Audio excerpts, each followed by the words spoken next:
আমার তো ভাই সাফ সাফ কথা, রান্না করলে এমনভাবে করো যাতে মেহমান খেয়ে তোমার প্রশংসা করতে বাধ্য হয়। সেই দিন গাজরের এই রেসিপিটা বাসায় বানিয়ে নিয়েছিলাম, সবাই খেয়ে এত প্রশংসা করেছে, বাধ্য হয়ে রেসিপিটা আপনাদের সঙ্গে শেয়ার করতেই হলো।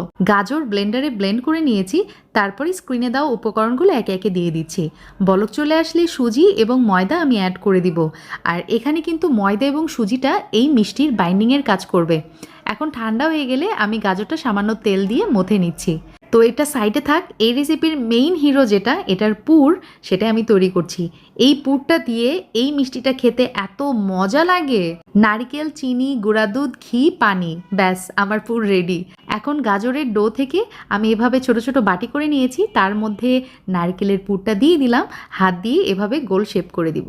এখন তেলের মধ্যে ভেজে নিব। আর ব্রাউন কালার হয়ে গেলে তেল থেকে উঠিয়ে শিরাতে দিতে হবে। শিরার জন্য 1 কাপ চিনি, 1 কাপ পানি আর দিয়েছি এলাচ, ব্যাস আমার শিরা রেডি। এখন গরম শিরা এই মিষ্টির ওপরে দিয়ে দিলাম, মন মতো গার্নিশ করে দিলাম। আলহামদুলিল্লাহ, আমার গরম গরম গাজরের গজরা মিষ্টি রেডি টু সার্ভ।